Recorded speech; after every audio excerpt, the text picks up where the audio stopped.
Hi everyone, फिर से एक नई वीडियो में स्वागत है। दोस्तों, आज की इस वीडियो में हम साइंस बेसिक क्लास के अंतर्गत आपको साइंस के बारे में डिटेल से बताएंगे। आखिर साइंस के कौन कौन से पार्ट्स हैं, साइंस क्या है, तो एक एक करके समझेंगे। तो इस वीडियो को शुरू से अंत तक देखिएगा। और यह वीडियो उन सभी बच्चों के लिए है जो क्लास 10 में पढ़ रहे हैं, या फिर 11th या फिर 12th, या फिर आप कॉम्पिटिटिव एग्ज़ाम की तैयारी कर रहे हैं, उसके लिए भी यह वीडियो बहुत ही ज़रूरी है। तो इस वीडियो को आप शुरू से अंत तक देखिएगा। और चैनल पे नए हैं तो चैनल को सब्सक्राइब जरूर कीजिएगा। चलिए आज का क्लास शुरू करते हैं। सबसे पहले आपके मन में क्वेश्चन आया होगा, व्हाट इज साइंस, विज्ञान क्या है। तो जानिए, विज्ञान शब्द की उत्पत्ति लैटिन शब्द सिंटिया से भी है। कहाँ से भी है? सिंटिया से। देखिए प्यारे साथियों, हम यहाँ एक एक करके सारा चीज़ लिखते भी जाएंगे, इसीलिए आप लोग ध्यानपूर्वक समझते जाइए। साइंस शब्द की उत्पत्ति जो हुई है प्यारे साथियों, सिंटिया से भी है, याद रखेंगे।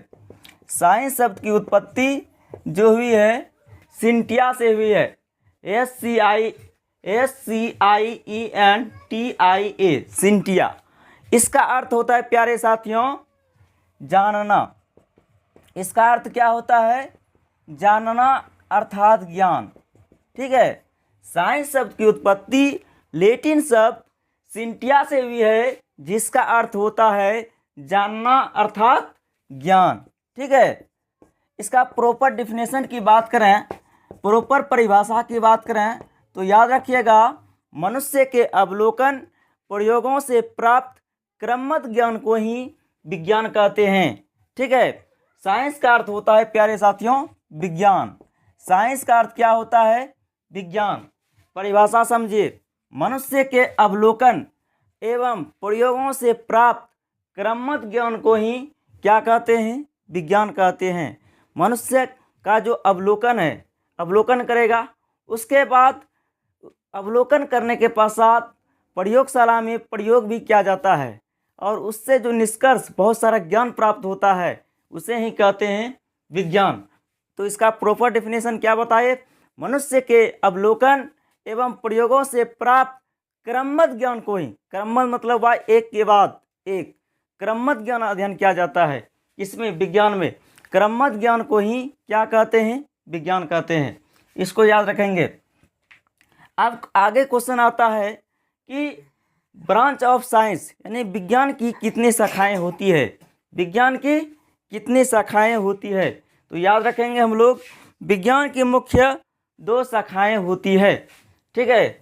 विज्ञान की मुख्य कितनी शाखा होती है? मुख्य 2 शाखा होती है।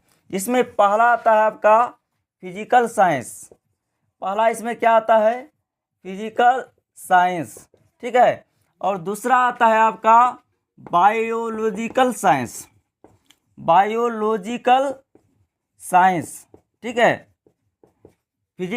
साइंस की 2 शाखा होती है, जिसमें पहला होता है फिजिकल साइंस और दूसरा होता है बायोलॉजिकल साइंस। इसको याद रखेंगे। ठीक है। बायोलॉजिकल साइंस का हिंदी मीनिंग होता है प्यारे साथियों जीव विज्ञान।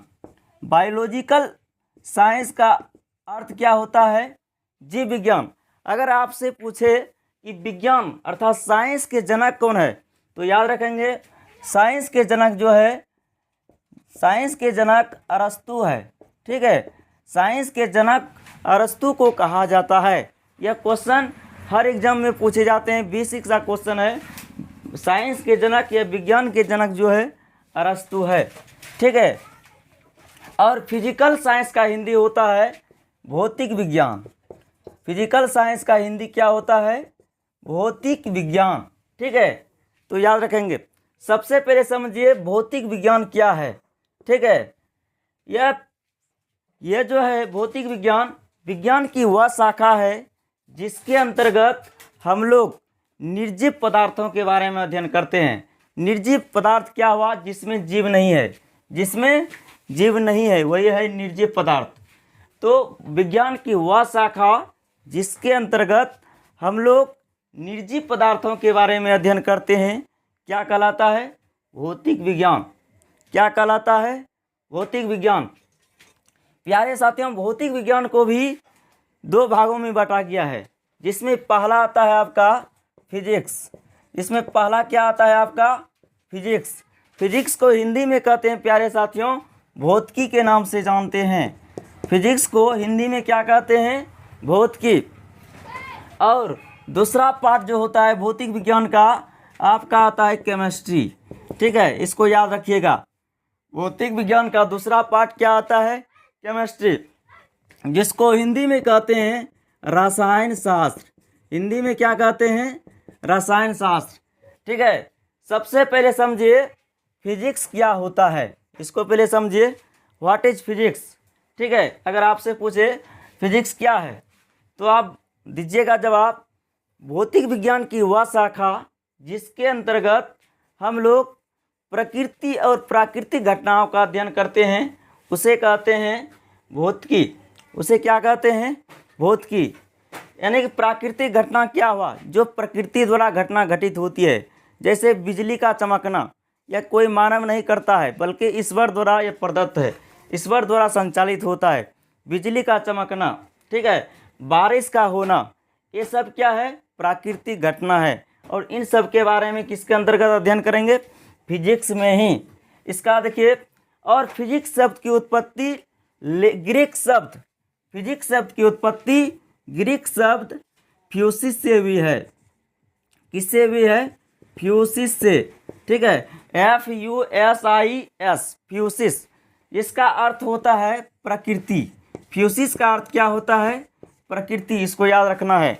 फिजिक्स शब्द की उत्पत्ति ग्रीक शब्द फ्यूसिस से भी है, जिसका अर्थ क्या होता है, प्रकृति। जिसका अर्थ क्या होता है, प्रकृति। इसको याद रखना है।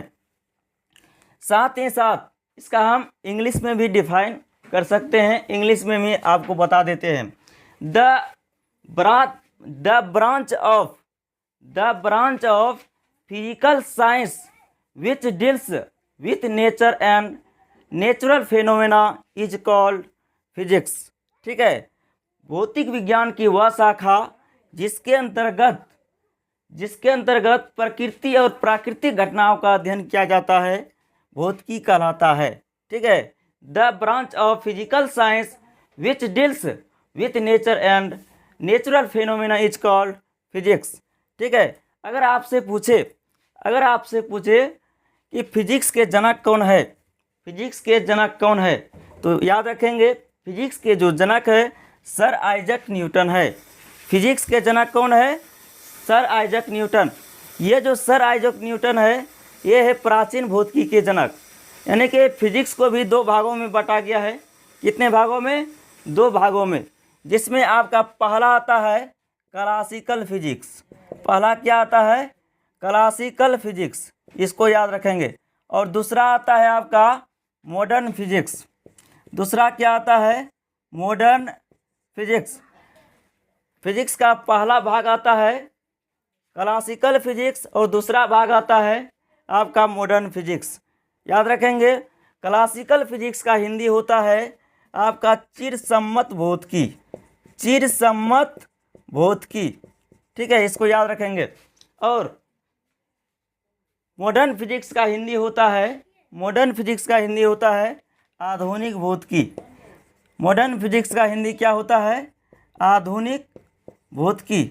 इसको याद रखेंगे हम लोग। चिरसम्मत भौतिकी, इसे चिरसम्मत भौतिकी को प्राचीन भौतिकी के भी नाम से भी जानते हैं, किसी बुक में दिया है। ठीक है, याद रखेंगे। लेकिन प्रॉपर इसका अर्थ होता है, क्लासिकल फिजिक्स का हिंदी होता है चिरसम्मत भौतिकी या प्राचीन भौतिकी। चिरसम्मत भौतिकी के जनक है सर आइजक न्यूटन। कौन है, सर आइजक न्यूटन। इसको याद रखेंगे, sir Isaac Newton, sir Isaac Newton. ठीक है, और आधुनिक भौतिकी के जो जनक है, आधुनिक भौतिकी के जो जनक है अल्बर्ट आइंस्टीन है। अल्बर्ट आइंस्टीन, इसको याद रखेंगे, अल्बर्ट आइंस्टीन। अल्बर्ट आइंस्टीन है, अल्बर्ट आइंस्टीन है। ठीक है, कौन है आधुनिक भौतिकी के जनक, अल्बर्ट आइंस्टीन। इसको याद रखिएगा। सबसे पहले समझिए क्लासिकल फिजिक्स क्या होता है। फिजिक्स के जिस ज्ञान का संग्रह सन 1900 ईस्वी तक हुआ है, सन 1900 ईस्वी तक हुआ है, क्या कहलाता है? क्लासिकल फिजिक्स कहलाता है या फिर चिरसम्मत भौतिकी कहलाता है। याद हुआ? फिजिक्स के जिस ज्ञान का संग्रह सन 1900 ईस्वी तक हुआ है, ठीक है, सन 1900 ईस्वी तक हुआ है, यानी कि सन 1900 पहले ईस्वी का जो ज्ञान हम लोग अध्ययन करते हैं वही कहलाता है चिरसम्मत भौतिकी। क्या कहलाता है? चिरसम्मत भौतिकी। अगर इसके जनक की बात करें, अगर आपसे पूछे कि चिरसम्मत भौतिकी के जनक कौन है, तो आपका आंसर आएगा sir Isaac Newton. Sir Isaac Newton. Modern physics समझिए, मॉडर्न फिजिक्स जो है क्लास 12 के लिए A1 है, बहुत ही VVI है, इससे बहुत ही इंपॉर्टेंट सब क्वेश्चन पूछे जाते हैं। LED क्या है, लेजर क्या है, ठीक है, आयन मंडल क्या है, इसके बारे में हम लोग 12th क्लास में डिटेल से पढ़ने को मिलेगा। अगर जो क्लास 12th में होंगे उसमें आप लोग पढ़ते होंगे नॉर गेट एंड गेट, ये सब पढ़ा होगा आपने, ठीक है। तो मॉडर्न फिजिक्स जो है बहुत ही इम्पोर्टेंट है, इसको याद रखेंगे हम लोग। ये जो है आधुनिक भौतिकी बहुत ही VVI है। आधुनिक भौतिकी के जो जनक है अल्बर्ट आइंस्टीन है। कौन है? अल्बर्ट आइंस्टीन, ठीक है। तो इसको हम परिभाषित करेंगे आधुनिक भौतिकी को, तो इसका डेफिनेशन होगा फिजिक्स के जिस ज्ञान का संग्रह सन 1900 ईस्वी के बाद हुआ है वह कहलाता है आधुनिक भौतिकी। फिजिक्स के जिस ज्ञान का संग्रह सन 1900 ईस्वी के बाद हुआ है क्या कहलाता है प्यारे साथियों? यह कहलाता है आधुनिक भौतिकी। क्या कहलाता है? आधुनिक भौतिकी। समझ में आया? अब देखिए भौतिक विज्ञान को दो भागों में जो बटा गया है, जिसमें आता है फिजिक्स, इसके बारे में आपको फुल डिटेल से बताए एक एक करके। अब दूसरा भाग आता है भौतिक विज्ञान का, आता है केमिस्ट्री, जिसको हिंदी में कहते हैं रसायन शास्त्र। हिंदी में क्या कहते हैं? रसायन शास्त्र। सबसे पहले बताइए रसायन शास्त्र के जनक कौन है? तो याद रखेंगे रसायन शास्त्र के जो जनक है एंटोनी लेवोजियर है। एंटोनी लेवोजियर, याद रखिएगा। रसायन शास्त्र के जनक कौन है? एंटोनी लेवोजियर। कौन है? एंटोनी लेवोजियर। केमिस्ट्री को भी 3 भागों में बांटा गया है। ध्यान से सुनिएंगे, केमिस्ट्री को कितने भागों में बांटा गया है प्यारे साथियों? 3 भागों में, जिसमें पहला आता है आपका फिजिकल केमिस्ट्री। फिजिकल केमिस्ट्री, जिसमें पहला क्या आता है? फिजिकल केमिस्ट्री, इसको याद रखेंगे। और दूसरा आता है आपका इनऑर्गेनिक केमिस्ट्री। इनऑर्गेनिक केमिस्ट्री, ठीक है। और तीसरा भाग आता है आपका ऑर्गेनिक केमिस्ट्री। तीसरा भाग क्या आता है? ऑर्गेनिक केमिस्ट्री, इसको याद रखेंगे। फिजिकल केमिस्ट्री का हिंदी होता है प्यारे साथियों भौतिक रसायन। भौतिक रसायन, इसको याद रखेंगे। फिजिकल केमिस्ट्री का हिंदी क्या होता है? भौतिक रसायन। और इनऑर्गेनिक केमिस्ट्री का हिंदी होता है अकार्बनिक रसायन। अकार्बनिक रसायन, इसको याद रखेंगे। इनऑर्गेनिक केमिस्ट्री का हिंदी क्या होता है? अकार्बनिक रसायन, इसको डिटेल से याद रखिए। और ऑर्गेनिक केमिस्ट्री का हिंदी होता है प्यारे साथियों, ऑर्गेनिक केमिस्ट्री का हिंदी होता है, याद रखेंगे, कार्बनिक रसायन। क्या होता है? कार्बनिक रसायन, ठीक है। इसको बढ़िया से याद रखिए। ऑर्गेनिक केमिस्ट्री का हिंदी क्या होता है? कार्बनिक रसायन होता है, ठीक है। तो सबसे पहले समझिए फिजिकल केमिस्ट्री क्या होता है। एक एक करके तीनों के बारे में बता देते हैं, ठीक है। आपको अभी जो है केमिस्ट्री का डेफिनेशन नहीं बताए हैं, उसका भी बता देते हैं। सबसे पहले केमिस्ट्री का ही डेफिनेशन बताते हैं। रसायन शास्त्र क्या होता है? आप लोगों के मन में कई अभी जो है प्रश्न उठता होगा, रसायन शास्त्र क्या है, तब उसके बाद तीनों के बारे में हम लोग चर्चा करते हैं। रसायन शास्त्र विज्ञान की यानी भौतिक विज्ञान की वह शाखा है, विज्ञान की वह शाखा है जिसके अंतर्गत हम लोग पदार्थ के गुण, संरचना, उनके गुणों एवं उनकी उपयोगिता के बारे में अध्ययन करते हैं, रसायन शास्त्र कहलाता है। मुख्य रूप से रसायन शास्त्र में पदार्थों के बारे में ही अध्ययन करते हैं, ठीक है। पदार्थ क्या है? पदार्थ की बनावट क्या है, उनकी उपयोगिता क्या है, इन्हीं सब के बारे में हम लोग रसायन शास्त्र में अध्ययन करते हैं। ठीक है। और रसायन शास्त्र को कितने भागों में बांटा गया? 3 भागों में, जिसमें आता है पहला फिजिकल केमिस्ट्री, दूसरा आता है इनऑर्गेनिक केमिस्ट्री और तीसरा आता है ऑर्गेनिक केमिस्ट्री। ठीक है। अगर आपसे पूछे रसायन शास्त्र केमिस्ट्री के जनक कौन है, तो आपका आंसर होगा एंटोनी लेवोजियर। एंटोनी लेवोजियर, इसको याद रखेंगे। ध्यान से समझिए, रसायन शास्त्र का पहला भाग आता है भौतिक रसायन। देखिए, यह रसायन शास्त्र की वह शाखा है जिसमें हम लोग पदार्थ के भौतिक गुणों के बारे में अध्ययन करते हैं। पदार्थ के मुख्य रूप से भौतिक गुणों के बारे में ही अध्ययन करते हैं। जिस शाखा में रसायन के, उसे कहते हैं भौतिक रसायन। उसे क्या कहते हैं? भौतिक रसायन कहते हैं।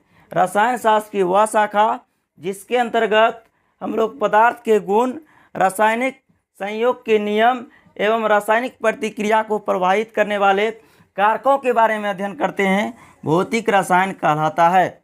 क्लियर हुआ? अब देखिए, दूसरा हिस्सा आता है इनऑर्गेनिक केमिस्ट्री, जिसको कहते हैं हिंदी में अकार्बनिक रसायन। अकार्बनिक रसायन, तो इसको समझिए, रसायन शास्त्र की वह शाखा जिसके अंतर्गत हम लोग प्राप्त 118 तत्व और अकार्बनिक यौगिकों के बारे में अध्ययन करते हैं, अकार्बनिक रसायन कहलाता है। ठीक है। प्राप्त 118 तत्व जो है, उन्हीं के बारे में हम डिटेल से किसके अंतर्गत हम लोग अध्ययन करेंगे? अकार्बनिक रसायन में या फिर इनऑर्गेनिक केमिस्ट्री में। ठीक है। इसके बारे में 11th और 12th में बहुत ही विस्तार पूर्वक है। ठीक है। तो हम लोग वहाँ अध्ययन करेंगे, जो पढ़ता होगा उसको पता होगा। तीसरा हिस्सा आता है ऑर्गेनिक केमिस्ट्री। केमिस्ट्री का तीसरा भाग आता है ऑर्गेनिक केमिस्ट्री। इसको समझिए, और ऑर्गेनिक केमिस्ट्री का हिंदी होता है कार्बनिक रसायन। कार्बनिक रसायन, यह रसायन शास्त्र की वह शाखा है, रसायन शास्त्र की वह शाखा है जिसके अंतर्गत हम लोग कार्बनिक यौगिकों का अध्ययन करते हैं। क्या कहलाता है? कार्बनिक रसायन कहलाता है। कार्बन क्या है? कार्बन के कौन कौन से यौगिक है? कार्बन के यौगिकों की रचना कैसे किया जाता है? उनकी क्या संरचना होती है? इन्हीं सब बारे में किसके अंतर्गत अध्ययन करेंगे? ऑर्गेनिक केमिस्ट्री में। यानी कि रसायन शास्त्र की वह शाखा जिसके अंतर्गत हम लोग कार्बनिक यौगिकों के बारे में अध्ययन करते हैं, कार्बनिक रसायन कहलाता है। कार्बनिक रसायन कहलाता है। चलिए, साइंस का दूसरा पार्ट देखते हैं, बायोलॉजिकल साइंस। अभी हमने पूरा डिटेल समझे साइंस का पहला भाग फिजिकल साइंस अर्थात भौतिक विज्ञान के बारे में। अब समझिए, साइंस का दूसरा पार्ट आता है बायोलॉजिकल साइंस, जिसे हिंदी में जीव विज्ञान कहते हैं। अगर आपसे पूछे कि जीव विज्ञान के जनक कौन है, तो याद रखेंगे जीव विज्ञान के जनक अरस्तु है। जीव विज्ञान के जनक कौन है? अरस्तु। इसको याद रखेंगे। जीव विज्ञान के जनक कौन है? अरस्तु। इसको बढ़िया से याद रखिएगा। अगर आपसे पूछे जीव विज्ञान शब्द का प्रयोग सबसे पहले किसने किया था, तो याद रखेंगे जीव विज्ञान शब्द का प्रयोग सबसे पहले लेमार्क ने किया था। किसने किया था? लेमार्क ने। और इसके साथ और एक वैज्ञानिक थे जिसका नाम है एंटोनी लेमार्क, और दूसरा वैज्ञानिक थे ट्रेवेरिनस। ठीक, याद आ गया। ठीक है। जीव विज्ञान शब्द का प्रयोग सबसे पहले किसने किया था? लेमार्क और ट्रेवेरिनस ने किया था। अगर आपसे पूछे कब किया था, तो समझिए जो किया था 1801 ईस्वी में। कब किया था? 1801 ईस्वी में जीव विज्ञान शब्द का प्रयोग सबसे पहले लेमार्क और ट्रेवेरिनस ने किया था। और कब किया था? 1801 ईस्वी में। यह क्वेश्चन कई बार बिहार बोर्ड के एग्जाम में पूछा जा चुका है और रेलवे के एग्जाम में ज़्यादातर पूछा है, ग्रुप डी में। ठीक है, इसको याद रखिएगा। जीव विज्ञान शब्द का प्रयोग सबसे पहले किसने किया है? लेमार्क और ट्रेवेरिनस ने। किसने किया है? लेमार्क और ट्रेवेरिनस ने। कब किया है? 1801 ईस्वी में। कब किया है प्यारे साथियों? 1801 ईस्वी में किया है। अगर आपसे पूछे जीव विज्ञान क्या है, यह भी क्वेश्चन आपके मन में उठता होगा। What is biological science? तो याद रखेंगे जीव विज्ञान की वह शाखा जिसके अंतर्गत हम लोग जीवधारियों के बारे में अध्ययन करते हैं, सजीव वस्तुओं के बारे में अध्ययन करते हैं, जीव विज्ञान कहलाता है। यानी जीव विज्ञान में मुख्य रूप से जीवों के बारे में ही हम लोग अध्ययन करते हैं, इसीलिए इसे कहा गया जीव विज्ञान। ठीक है, जीव विज्ञान की मुख्य 2 शाखा होती है। जीव विज्ञान के भी कितनी शाखा होती है? 2 शाखा। हम लोग इसको याद रखेंगे। जीव विज्ञान की कितनी शाखा होती है? 2 शाखा, जिसमें पहला आता है आपका बोटनी, जिसमें पहला क्या आता है आपका? बोटनी, और दूसरा भाग आता है आपका जूलॉजी। ठीक है, जीव विज्ञान की 2 शाखा होती है, जिसमें पहला होता है बोटनी, क्या होता है? बोटनी, और दूसरा भाग आता है आपका जूलॉजी। ठीक है, दूसरा भाग क्या आता है? जूलॉजी। बोटनी का हिंदी होता है वनस्पति शास्त्र, वनस्पति शास्त्र, इसको याद रखेंगे। और जूलॉजी का हिंदी होता है जंतु विज्ञान। क्या होता है? जंतु विज्ञान, इसको बढ़िया से याद रखिए। जूलॉजी का हिंदी क्या होता है? जंतु विज्ञान। अगर आपसे पूछे वनस्पति शास्त्र के जनक कौन है, यह भी क्वेश्चन कई बार पूछा है, तो याद रखेंगे वनस्पति शास्त्र के जो जनक है थियोफ्रेटस जी है। कौन है? थियोफ्रेटस। इसके जनक की बात करें, इसके जो जनक है थियोफ्रेटस है, थियोफ्रेटस। ठीक है, बोटनी के जनक कौन है? थियोफ्रेटस। वनस्पति का अर्थ क्या होता है? सबसे पहले बताइए। वनस्पति का अर्थ होता है पेड़ पौधा। वनस्पति का अर्थ क्या होता है? पेड़ पौधा। तो जीव विज्ञान की वह शाखा जिसके अंतर्गत हम लोग पेड़ पौधों के बारे में अध्ययन करते हैं, क्या कहलाता है? वनस्पति शास्त्र कहलाता है। क्या कहलाता है? वनस्पति शास्त्र। और वनस्पति शास्त्र के जनक कौन है? थियोफ्रेटस। वनस्पति शास्त्र के जनक कौन है? थियोफ्रेटस, इसको याद रखेंगे। उसके बाद जीव विज्ञान का दूसरा भाग आता है जूलॉजी, जिसको हिंदी में करते हैं जंतु विज्ञान। हिंदी में क्या कहते हैं? जंतु विज्ञान कहते हैं। ठीक है, इसका डेफिनेशन सुनिए। विज्ञान की वह शाखा, जीव विज्ञान की वह शाखा जिसके अंतर्गत हम लोग जंतुओं के बारे में अध्ययन करते हैं तथा जंतु विज्ञान का अध्ययन करके उन साथ ही साथ उनके क्रियाकलापों के बारे में भी अध्ययन करते हैं, क्या कहलाता है? जंतु विज्ञान कहलाता है। जंतु विज्ञान कहलाता है, या फिर अंग्रेजी में हम लोग बोल सकते हैं जूलॉजी। ठीक है, जीव विज्ञान की वह शाखा जिसके अंतर्गत हम लोग जंतुओं तथा उनके क्रियाकलापों के बारे में अध्ययन करते हैं, जूलॉजी कहलाता है या फिर जंतु विज्ञान कहलाता है। अगर आपसे पूछे जंतु विज्ञान के जनक कौन है, जंतु विज्ञान के जनक कौन है, तो याद रखेंगे जंतु विज्ञान के जो जनक है अरस्तु है। जंतु विज्ञान के जनक कौन है? अरस्तु। इसके जो जनक है कौन है? अरस्तु।